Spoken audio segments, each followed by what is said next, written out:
नमस्कार। विधि के विद्यार्थियों के लिए ये खुशखबरी है कि आज राजस्थान लोक सेवा आयोग ने 140 पदों के लिए जेएलओ की भर्ती की अधिसूचना है वो जारी कर दी है।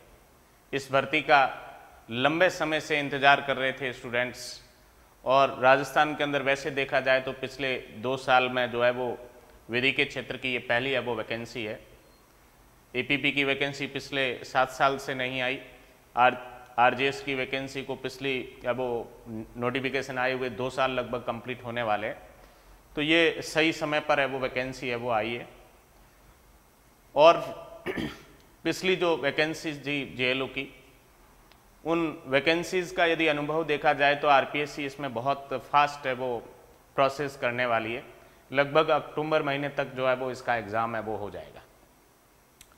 इस एग्ज़ाम को कैसे है वो क्रैक किया जाए, क्या इसका है वो सिलेबस है, टोटल कितने मार्क्स के वो पेपर्स होंगे, इंटरव्यू कितने मार्क्स का होगा, ये सारा इस वीडियो के अंदर अपन डिटेल से वो डिस्कस करेंगे। और जेएलओ के लिए हमारे केडी एडवांस लॉ क्लासेस संस्थान जयपुर से कोई ऑफलाइन या ऑनलाइन नया बैच भी स्टार्ट होगा या नहीं, उसके बारे में भी चर्चा करेंगे इस वीडियो में। अंत तक जुड़े रहे, बहुत महत्वपूर्ण है वो इन्फॉर्मेशन दी जाएगी इस वैकेंसी के संदर्भ में, और इस वो एग्ज़ाम को क्रैक करने का जो तरीका है, जो टिप्स है उसके बारे में। तो सबसे पहले हम बात करते हैं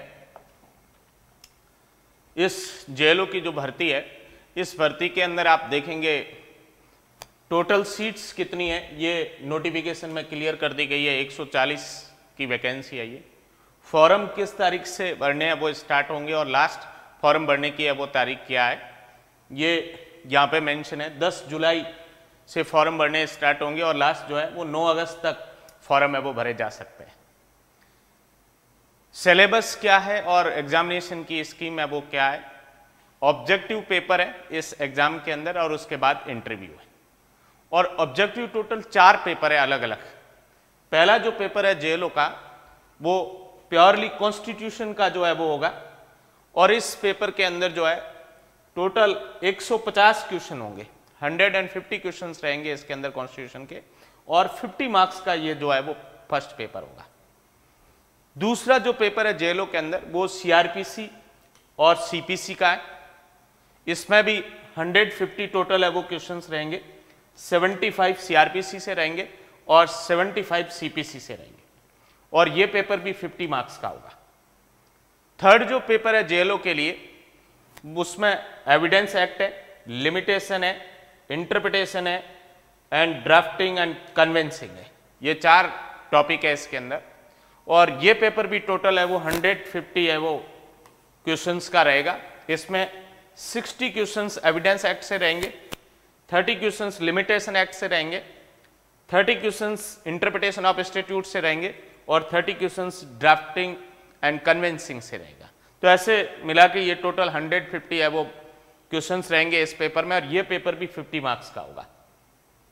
लास्ट जो 4th पेपर है जेएलओ के अंदर, ये 2 पार्ट्स में डिवाइडेड है, जनरल हिंदी और जनरल इंग्लिश। ग्रामर का टेस्ट है ये, और इसके अंदर जो है 75 क्वेश्चंस हिंदी ग्रामर से रहेंगे और 75 क्वेश्चंस जो है वो इंग्लिश ग्रामर से रहेंगे। ये पेपर भी टोटल 150 क्वेश्चंस रहेंगे इस पेपर में, और टोटल जो है इस पेपर की भी जो है वो मार्किंग है वो क्या रहेगी, 50 मार्क्स रहेगी। चारों पेपर ऑब्जेक्टिव पेपर है, वस्तुनिष्ठ है वो प्रश्न रहेंगे इसमें।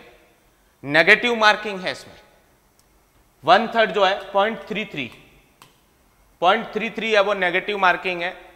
एक प्रश्न के गलत होने पर 0.33 जो है वो मार्क्स जो है वो कम कर दिए जाएंगे। ऑलरेडी जितने मार्क्स है, क्योंकि एवरी क्वेश्चन की जो मार्किंग है वो 0.33 है एक क्वेश्चन का।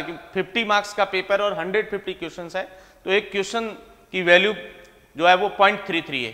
तो इसमें से एक क्वेश्चन यदि ऑलरेडी जितने क्वेश्चन से उसने करेक्ट किए उसमें से रॉन्ग हो जाएगा, तो 0.11 जो है वो माइनस हो जाएंगे।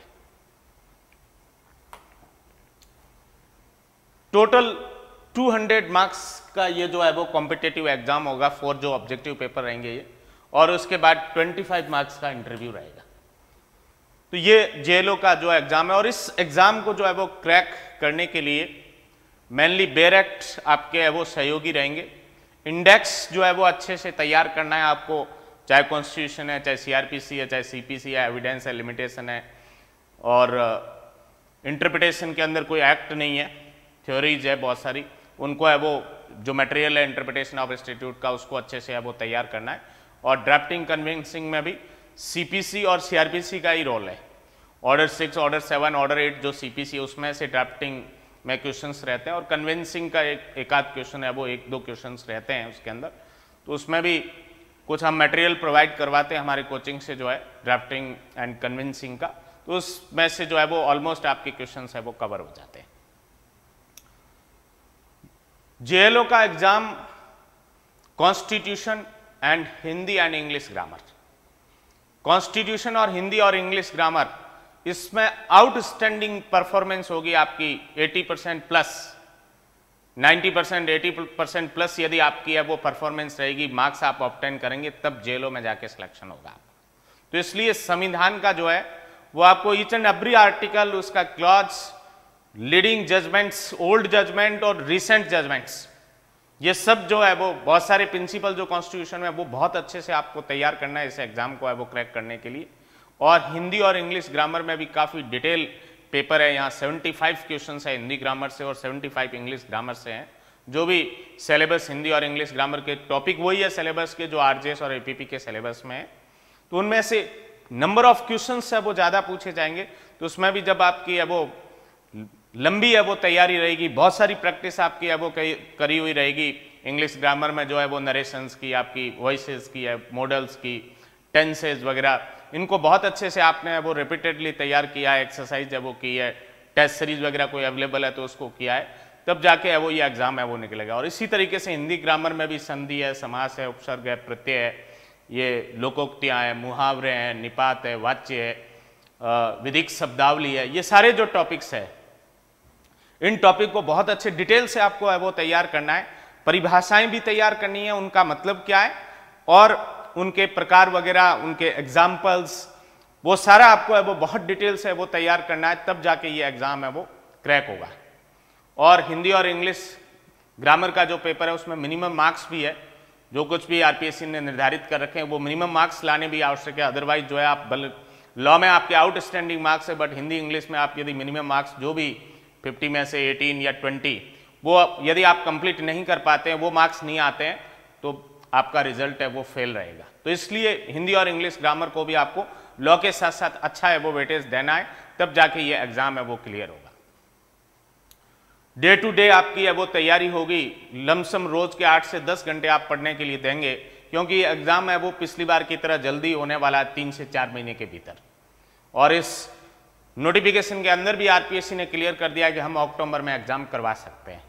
तो जुलाई तो स्टार्ट हो ही चुका है, अगस्त और सितंबर 3 महीने है, अक्टूबर में 4th मंथ में वो एग्जाम होना है। और इस 4 महीने के भीतर आपको जो है वो संविधान भी बहुत अच्छे से तैयार करना है, सीआरपीसी भी अच्छे से तैयार करनी है, एविडेंस भी तैयार करना है, आपको सीपीसी भी तैयार करना है, लिमिटेशन एक्ट भी तैयार करना है, प्लीडिंग ड्राफ्टिंग भी तैयार करनी है, इंटरप्रिटेशन ऑफ इंस्टीट्यूट भी तैयार करना है, और हिंदी ग्रामर और इंग्लिश ग्रामर इसको भी बहुत अच्छे से तैयार करना है। टेस्ट सीरीज भी जो है उसको भी है वो आपको है वो देनी है, एक्सरसाइज करनी है, ताकि आप है वो एग्जाम हॉल में अच्छा है वो परफॉर्म कर पाए। ओएमआर सीट पे आप लोगों को है वो ज़्यादा से ज़्यादा प्रैक्टिस करनी है, ताकि एग्जाम में गलतियां ना हो ओएमआर सीट भरने के अंदर। और बहुत सावधानी के साथ जो है वो क्वेश्चंस को पढ़ना है, उनके ऑप्शंस को पढ़ना है और फिर राइट ऑप्शन पर पहुंचना है आपको। ये टाइम मैनेजमेंट का भी है वो आपको है वो ध्यान रखना है, क्योंकि 150 क्वेश्चन है और 2 आवर्स का आपको है वो टाइम मिलेगा पर पेपर के अंदर, तो 2 घंटे का टाइम कब निकल जाएगा आपको पता नहीं चलेगा। तो इसलिए समय का प्रबंधन है उसको भी है वो देखना है आपको, कि इस 120 मिनट के अंदर जो है वो आपको 150 क्वेश्चंस करने हैं। कुछ इजी क्वेश्चन है उसमें बहुत जल्दी आप ऑप्शन पे पहुंच जाएंगे, टिपिकल क्वेश्चंस जो होंगे उसमें आपको क्वेश्चंस भी है वो 2 बार पढ़ना पड़ेगा, ऑप्शंस भी है वो 2 बार देखने पड़ेंगे, तब जाके आप राइट ऑप्शन पे है वो पहुंचेंगे। एग्जाम जो है वो तैयारी करने वाले लोग पहले भी सेलेक्ट हुए और आगे भी है वो सेलेक्ट होते रहेंगे। तो इसलिए जिनकी तैयारी ऑलरेडी अच्छी है वो बार बार रिवीजन करें इस एग्ज़ाम होने तक और है वो सेलेक्ट हो इस एग्ज़ाम के अंदर। जिनकी तैयारी है वो अभी तक अच्छी नहीं है वो इस शॉर्ट पीरियड में भी अच्छे है वो कर सकते हैं। हमने कई कैंडिडेट देखे हैं जो रिक्रूटमेंट आने के बाद से वो तैयारी करना स्टार्ट करते हैं और उस एग्ज़ाम को क्रैक कर जाते हैं। तो ऐसे लोगों को भी वो घबराने की वो आवश्यकता नहीं है कि अभी हमारी तैयारी नहीं है, क्योंकि सिलेबस बहुत छोटा है। यदि आप आरजेएस, एपीपी और दूसरे एग्जामों से कंपैरिजन करेंगे इसका, तो ये बहुत छोटा है वो सिलेबस है, आप कर सकते हो इसको बहुत है वो अच्छे से। इस कम समय में भी आप अच्छा है वो परफॉर्म कर सकते हो और इस एग्जाम को क्रैक कर सकते हो। चूंकि इस जेएलओ के एग्जाम को 2013 का जो जेएलओ था उस एग्जाम को मैंने स्वयं ने भी वो दिया था और ये सारे पेपर्स मैंने फेस कर रखे हैं। और 200 मार्क्स का जो पेपर हुआ था उसमें से 170 मार्क्स तो मैं रिटर्न एग्जाम में ले आया था और 25 नंबर का इंटरव्यू था।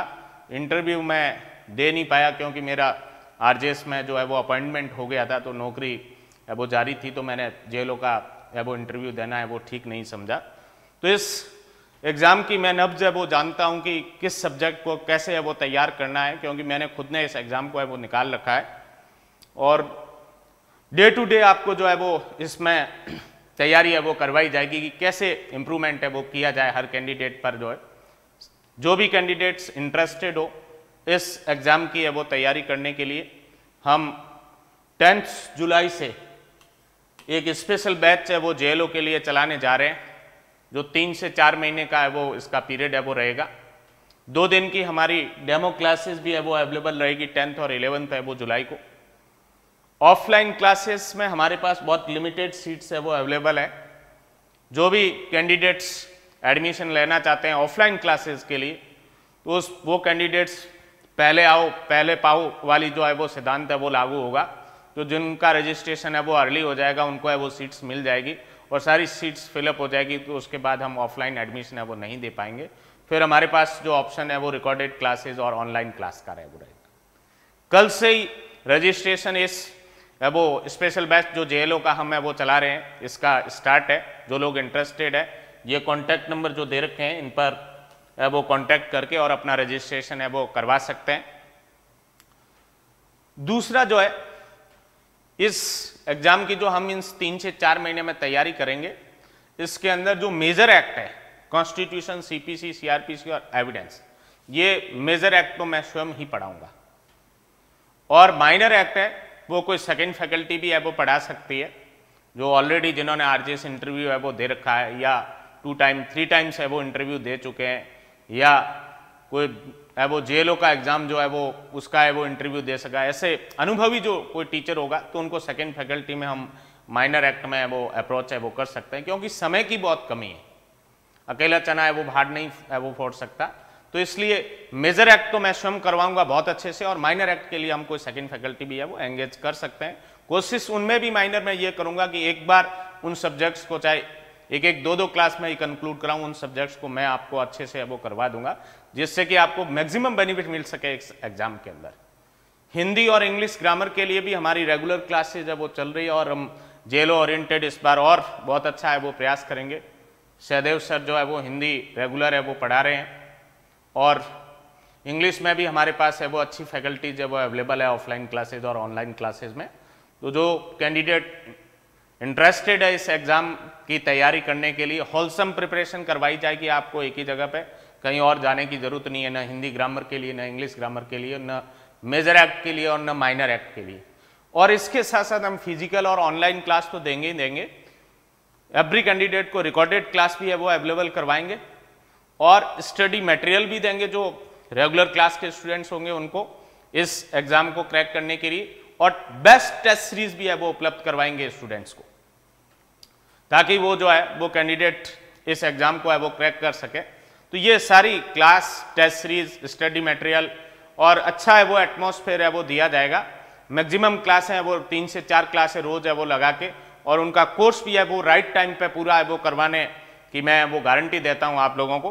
तो इसलिए जो भी कैंडिडेट है वो इंटरेस्टेड है वो जल्दी से जल्दी अपना रजिस्ट्रेशन करवाएं और मंडे और ट्यूसडे से जो स्टार्ट होने वाली जो क्लासेज है उन क्लासेस के अंदर है वो एडमिशन ले और इस वो पीरियड के अंदर 3 से 4 महीने में अपनी तैयारी करके और अपना भविष्य बनाए, इस एग्जाम को है वो क्रैक करे। एक बात और कहूँगा लास्ट में कि जो भी कैंडिडेट किसी भी तैयारी के लिए लॉ फील्ड के अंदर, चाहे वो जेएलओ चाहे आरजेएस और एपीपी के लिए जो तैयारी करना चाहते हैं, एक रिलायबल फैकल्टीज, रिलायबल इंस्टीट्यूट है, जिनके पास 10 से 15 साल का जो है वो अनुभव है पढ़ाने का, उनके पास है वो ज्वाइन करें। जो कुछ मैं यूट्यूब वगैरह पर देखता रहता हूँ, तो ऐसे जो नए नए लोग हैं जो कम पैसों का लालच देके और एडमिशन है वो दे रहे हैं और इस तरीके का वो प्रयास है वो कर रहे हैं, तो ये उन कैंडिडेट के लिए वो ठीक नहीं है। वो उनको समय निकलने के बाद में वो समझ में आएगा कि जो पैसे भी हमने कम खर्च किए थे वो है वो व्यर्थ गए और समय भी हमारा है वो इम्पोर्टेंट है वो चला गया। तो इसलिए जो है वो कहीं भी करें, मैं ये नहीं कहता कि आप केडी एडवांस लो क्लासेस में ही है वो एडमिशन ले, जिनको दूसरी जगह भी है वो रिलायबिलिटी है अच्छा लगता है तो वहाँ है वो एडमिशन ले, चाहे वो जेकिल्स में ले, चाहे वो स्वास्तिक में ले, चाहे वो राजस्थली में ले, या अन्य भी कोई संस्थान जो जयपुर में अच्छा है वो काम कर रहे हैं उनके पास है वो ले, ताकि उनको उन्होंने जो फीस दी है और जो समय वो दे रहे हैं उसका है वो संपूर्ण लाभ मिल सके और वो अपनी जो है उस मंजिल तक है वो प्राप्त कर सके, उस मंजिल तक है वो पहुंच सके, उस एग्जाम को क्रैक कर सके। एडमिशन तो एक बार हो जाएगा इस तरीके के प्रोसेस के अंदर जो है यूट्यूब चैनल वगैरह को है वो देख के 2, 4, 5, 10, 20 बच्चों को है वो देखकर, बट न तो वो राइट टाइम पे कोर्स है वो करवा सकते, न हिंदी और इंग्लिश ग्रामर वगैरह का उनको है वो बेस्ट है वो माहौल दे सकते, न स्टडी मटेरियल दे सकते, न टेस्ट सीरीज बेस्ट है वो उपलब्ध करवा सकते। तो इसलिए ये जो है वो लॉ के एस्पिरेंट के लिए मेरी तरफ से जो सलाह है कि वो जब भी है वो एडमिशन ले, कहीं पे भी पढ़ना चाहे तो एक रिलायबल इंस्टीट्यूट को है वो ज्वाइन करें, रिलायबल फैकल्टी जो है वहाँ पर है वो ज्वाइन करें, ताकि आपको जो है वो आप जिस भरोसे और विश्वास के साथ आपने वो ज्वाइन किया है उस विश्वास पर वो इंस्टीट्यूट वो फैकल्टी है वो खरा उतर सके और अपना 100% दे सके और उसका आपको 100% बेनिफिट मिल सके।